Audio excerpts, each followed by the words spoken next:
দর্শক, চট্টগ্রাম স্টেডিয়াম থেকে নির্বাচনী প্রস্তুতির বিষয়ে সর্বশেষ জানাচ্ছেন সহকর্মী রিয়াজ উদ্দিন। এই মুহূর্তে রয়েছে চট্টগ্রামের যে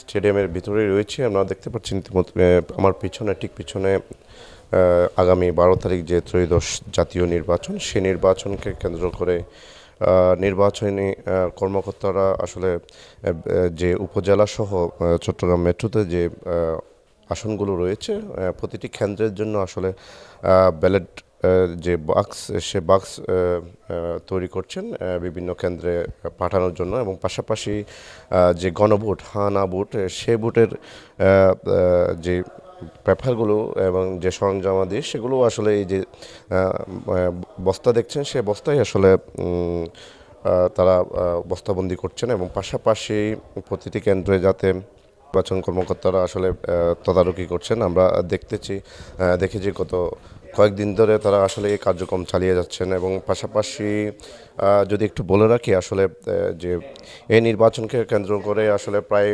112 জনের মতো নির্বাহী ম্যাজিস্ট্রেট মোতায়েন করা হয়েছে, এবং পাশাপাশি 40,000 প্রায় 40,000-এর অধিক আসলে আইন শৃঙ্খলা বাহিনী মোতায়েন হয়েছে বলে আমরা জানতে পেরেছি। এবং যদি একটু বলি, আসলে গত যে নির্বাচনগুলো হয়েছে, এবার সুষ্ঠুভাবে যে নির্বাচনের জন্য প্রশাসন সহ যারা নির্বাচন কর্মকর্তা রয়েছেন, তারা আসলে কাজ করে যাচ্ছেন। আমরা তাদের সাথে কথা বলেছি, তারা বলছেন আসলে এই যে নির্বাচনী কার্যক্রম, সেই কার্যক্রমকে কেন্দ্র করে আসলে তারা বিভিন্ন ধরনের পদক্ষেপ নিয়েছেন, এবং নির্বাচন কমিশন থেকে যে কর্মকর্তা রয়েছেন, তারা যে আসনের কেন্দ্রগুলো রয়েছে, সেগুলোতে আসলে প্রতিনিয়ত তদারকি করছেন।